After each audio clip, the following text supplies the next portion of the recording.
I settled onto the worn-out couch, a piece of furniture that once echoed with tales of laughter and late-night movies. Now it stood as a mere relic in a room steeped in memories of a happier past.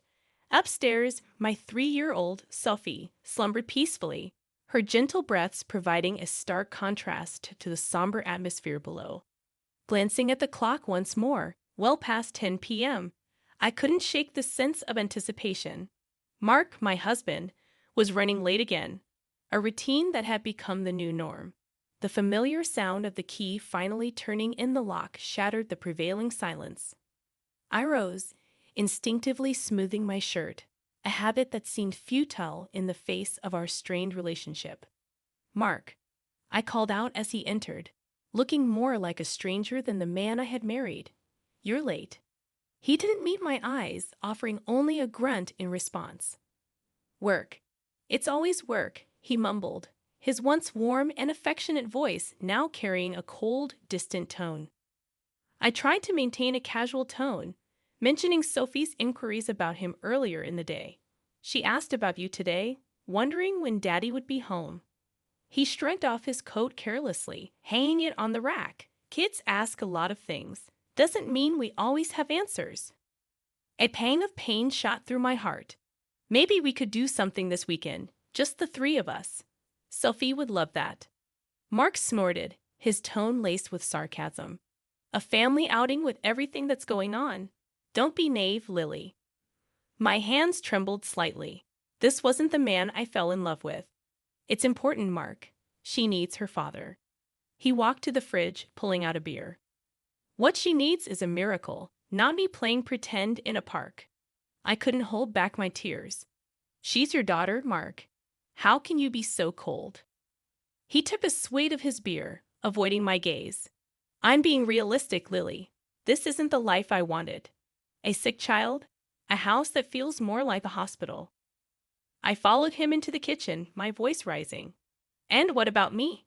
Do you think I enjoy watching our daughter suffer? Do you think this is the life I dreamed of?" Mark slammed the beer bottle on the counter. "I don't know, Lily. I really don't. But I know I can't do this anymore." Anger surged within me. "You want to walk away from your own child?" He drained his beer in one gulp. "I need space. I can't deal with this suffocation."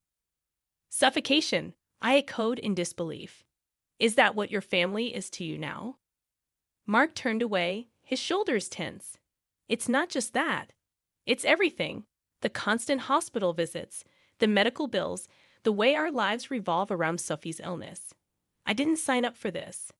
I was at a loss for words, contemplating how our once loving relationship had devolved into this bitter reality. Mark didn't answer my question about his plans. Instead, he walked past me, his footsteps resonating heavily on the wooden floor. I stood there, a whirlwind of emotions churning inside me, anger, sadness, and a profound sense of betrayal. Later, as I lay in bed with the space next to me cold and empty, I listened to the distant sound of Mark's TV from the other room. The divide between us had grown too vast to bridge. The man I married, the father of my child, was now a stranger under the same roof. The hospital room presented a stark and clinical contrast to the warm and familiar feel of our home. Sophie lay in the small bed, her tiny chest rising and falling steadily. I sat beside her, holding her small hand, attempting to draw strength from her innocent slumber.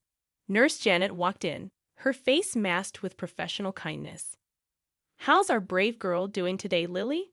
I managed a weary smile, replying, "She's a fighter, always has been." Janet checked Sophie's vitals, her movements efficient and gentle. "She's in good hands here. The surgery team is one of the best." I nodded, my throat tight with unspoken fears. "I just wish Mark could be here more. She keeps asking for him." Janet gave me a sympathetic look. "Fathers often find it hard to cope with these situations, but you're doing an amazing job." Sighing, I felt the weight of loneliness. "It's hard doing it alone, you know. He's just not the same anymore." As if on cue, Mark walked in, his arrival less comforting than I had hoped. He glanced at Sophie and then at me, his expression unreadable. "How is she?"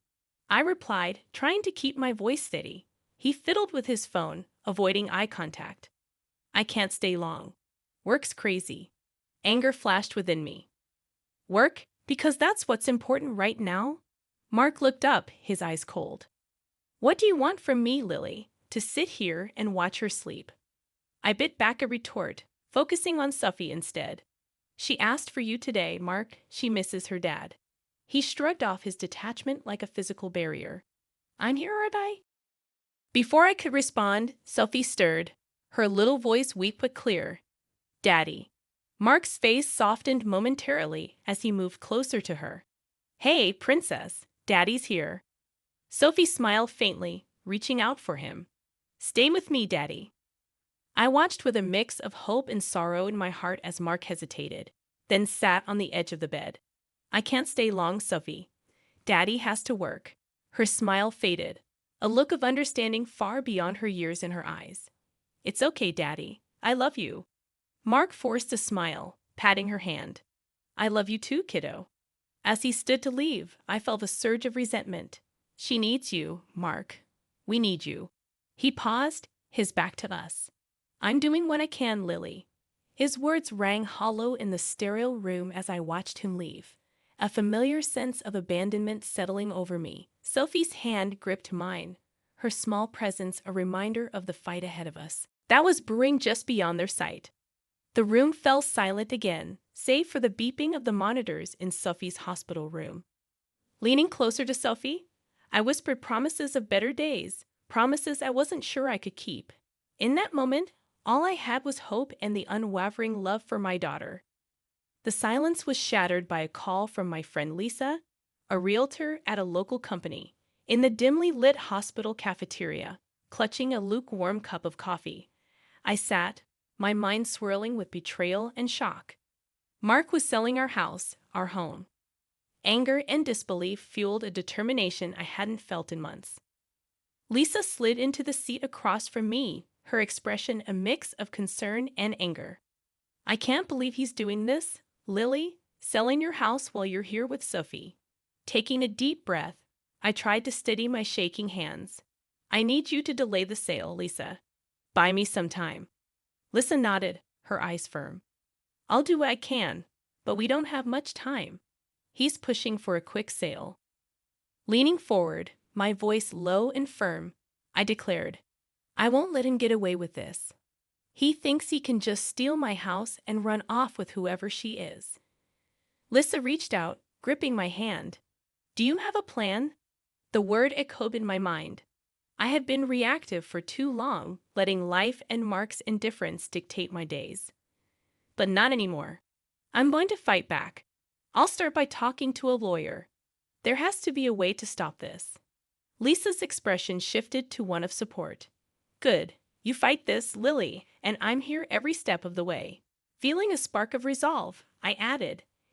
And I'll need to gather evidence, proof of his betrayal, the fraud. Anything that can help my case. Let's start with the house sale. Lisa suggested. I'll dig up everything I can on the buyer, the deal, anything out of the ordinary. Sipping my bitter coffee, I remarked. I can't believe he's doing this to me, to Sophie, after everything we've been through. Lisa's hand tightened around mine. He's a coward, Lily, and he's going to regret underestimating you. Standing up, my resolve strengthening, I declared, he's going to pay for this, Lisa. He's going to pay for hurting my daughter, for trying to take away our home. I'll make sure of it. Lisa stood with me, her eyes fierce. Let's do this, Lily. Let's show him he picked the wrong woman to mess with. Hidden from view, I stood just outside the realtor's office, my heart racing through the slightly ajar door. I could hear the voices inside. Mark's smooth and confident tone as he spoke to potential buyers. And she was there too, his mistress, her laughter oblivious to the storm that was brewing just beyond their sight. She was a part of it. I watched as Mark handed over a stack of papers to the buyers, his charm on full display, the same charm that had once swept me off my feet. This is a fantastic opportunity, he declared. A beautiful house, great location. You're getting a steal. The buyers, a middle-aged couple, nodded with expressions a mix of eagerness and caution. The wife leafed through the documents, her husband leaning over to inspect. It all seems in order, she murmured. Mark's mistress, a young woman with bright red lipstick, laughed and leaned closer to Mark. Told you it would be easy, she whispered, loud enough for me to hear. A surge of anger welled up within me, but I forced myself to stay put. This was about gathering evidence, understanding the depth of Mark's deceit. The husband looked up, a question in his eyes. And the current owner? She's agreed to all this? Mark's response was swift, a lie so smooth it sounded like truth. Absolutely, she's moved on, wants to sell the place quickly. I clenched my fists, my nails digging into my palms. How could he lie so blatantly? The audacity of it made my blood boil. Lisa, who was playing her part in my game, intervened. We can proceed with the sale as soon as you're ready. The couple exchanged a look, then nodded. We're ready. This is a deal we don't want to miss. I watched as they began to sign the papers, the finality of each stroke feeling like a dagger in my heart. But I needed to stay focused. This was not the time for emotions. It was the time for action. Mark's laughter brought me back to the moment. He was toasting with the buyers, his mistress clinging to his arm. To new beginnings, he said, raising his glass. I stepped into the room, my gaze fixed on Mark. Enjoying yourself, Mark? Everyone turned, shock and confusion on their faces. Mark's smile faltered. Lily, what are you doing here? I walked up to them, my steps firm. I'm here to stop you from making the biggest mistake of your life, Mark. His scoff and his mistress rolling her eyes didn't deter me. What are you talking about? The deal is done, she said. I smiled, but it was cold, devoid of any warmth. Is it now? Because I don't remember signing off on selling my house. The buyers looked uncomfortable, exchanging glances. We were told everything was in order, the husband said, his voice uncertain. Mark stepped forward, trying to assert control. Lily, you're confused. This for the best. I shook my head. No, Mark. The only confusion here is yours if you think you can forge my signature and get away with it. The room went silent. Mark's face turned a shade paler. You can't prove anything, he blurted out. I pulled out a set of documents from my bag. Actually, I can, and I have. These are the real papers. The ones you have are lies. Mark's mistress tugged at his arm. Mark, what's she talking about? Tell me this isn't true. But Mark was speechless. His usual confidence shattered. That's when the door opened, and 2 police officers walked in. One of the officers looked directly at Mark. Mark Johnson, you're under arrest for fraud and forgery. Mark's face drained of color. He looked at me, his eyes filled with disbelief. You called the cops.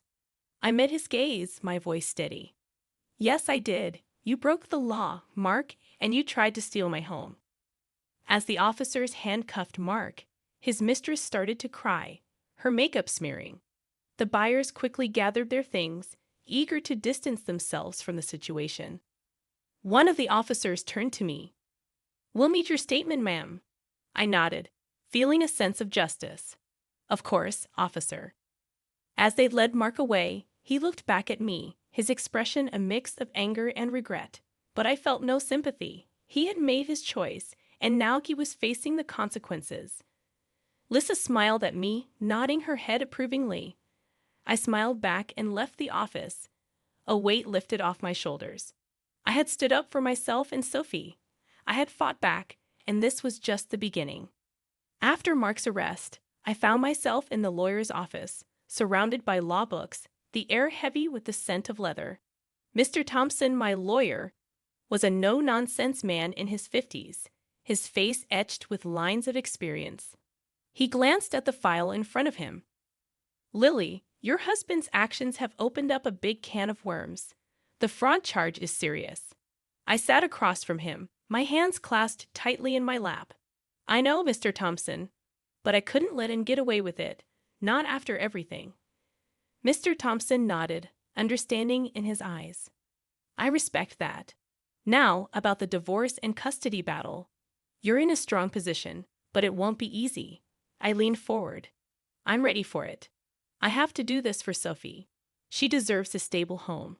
The lawyer shuffled some papers. What about alimony and child support? Given Mark's incarceration, it's going to be complicated. I sighed, a mix of determination and sadness in my voice. I want what's fair for Sophie. She's my priority. As for Mark, he made his choices. Mr. Thompson looked at me, his expression serious. You're a strong woman, Lily. We'll fight for what's right for you and your daughter. As I left the office, my phone rang. It was Mark. I hesitated but answered. What do you want, Mark? His voice came through, laced with desperation. Lily, please. I messed up. I know that. But don't take Sophie away from me. I stopped in my tracks, anger rising. You thought about Sophie when you tried to sell our house, when you spent your days with that woman. He was silent for a moment. I lost my way, but I'm her father, Lily. I love her. I clenched my phone tighter. Love isn't just words, Mark. It's actions. You failed us both. Mark's voice cracked. I'll do anything to make it right. Please, Lily. I shook my head, even though he couldn't see me. It's too late for that. You'll see Sophie, but only under supervised visits. That's non-negotiable. There was a pause, then a soft, defeated sigh from Mark. Okay, I understand.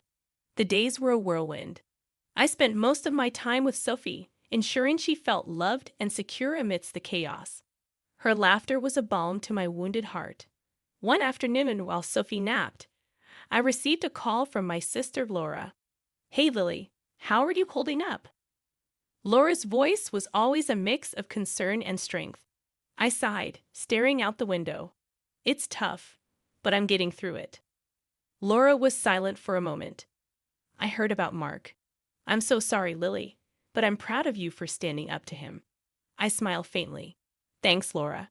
It's hard, but I have to be strong for Sophie. She needs me now more than ever. Laura's voice softened. And what about you? Who's being strong for Lily? Her question caught me off guard. I had been so focused on Sophie and the legal battle that I hadn't given much thought to myself. I don't know, Laura. I guess I haven't had time to think about that. Laura was firm. You need to take care of yourself too, Lily. You can't pour from an empty cup. I knew she was right. I'll try, Laura. It's just everything feels overwhelming right now. You're not alone, Lily. Remember that. I'm here for you always. The next day, I visited a therapist, Dr. Martin. His office was a small, cozy room with soft lighting and a comfortable couch. He greeted me with a warm smile. Lily, it's good to meet you. How can I help you today? I took a deep breath, unloading my worries and fears. I just feel so lost, Dr. Martin. Everything I knew, everything I trusted, it's all been turned upside down. Dr. Martin nodded, his voice gentle. It's understandable to feel that way after what you've been through. But it's important to remember that this is a chapter in your life, not the whole story. His words resonated with me. Over the next few weeks, I started to take small steps towards reclaiming my life. I joined a support group for single parents. The first meeting was daunting, but as I listened to others share their stories, I realized I wasn't alone. Welcome, Lily, said the group leader, a kind woman named Beth. We're here to support each other, to share our struggles and our victories. I shared my story, my voice steady but filled with emotion. The group listened, their faces a tapestry of empathy and understanding. After the meeting, a woman named Sarah approached me. Your story is inspiring, Lily. You're stronger than you realize. Her words lifted my spirits. Maybe I was stronger than I thought. Maybe, just maybe, I could turn this painful chapter into a story of resilience and hope. Sitting in my living room, the early morning light filtering through the curtains, I reflected on the tumultuous journey that had led to this moment of tranquility. The divorce papers, now signed and finalized, lay on the coffee table, a testament to my newfound independence.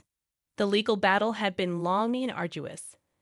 I had sued Mark for a substantial portion of his property, determined to secure a stable future for Sophie and myself. The court's decision had been in our favor. Mark, now serving a real sentence for his fraudulent activities, had lost much of what he had once held dear. His mistress, caught in the web of deceit, was slapped with a hefty fine payable to me as restitution. I remembered sitting in the courtroom, watching Mark and his mistress turn on each other, each trying to deflect blame. There was no love lost between them, only bitter accusations and desperate attempts to save themselves. Watching them, I felt a sense of satisfaction. They had gotten what they deserved. Their betrayal and greed had led them to this downfall. But amidst the chaos of legal proceedings and emotional upheavals, there was a silver lining. Sophie, my brave little girl, had made a swift recovery after her surgery. Her laughter and energy filled our home with a warmth that had been missing for far too long. As I sipped my morning coffee, I thought about our future. It was a future I had fought hard for, a future that seemed bright and promising. Sophie was my priority, my beacon of hope. Together, we had weathered a storm and emerged stronger. I glanced at the pictures on the mantel, images of Sophie and me at the park, at the zoo, smiling and carefree. They were more than just photographs. They were reminders of our resilience, our ability to find joy amidst adversity. Sophie bounded into the room, her hair a tousled mess, her eyes bright with excitement. "Mommy, are we going to the park today?" I smiled, my heart swelling with love. "Yes, sweetheart, we're going to have a great day." She clapped her hands, her laughter echoing through the room. Yay, I love the park. As I watched her play, I realized that this was what mattered the most. The struggles, the pain, and the betrayal were behind us. What lay ahead was a path of healing and new adventures.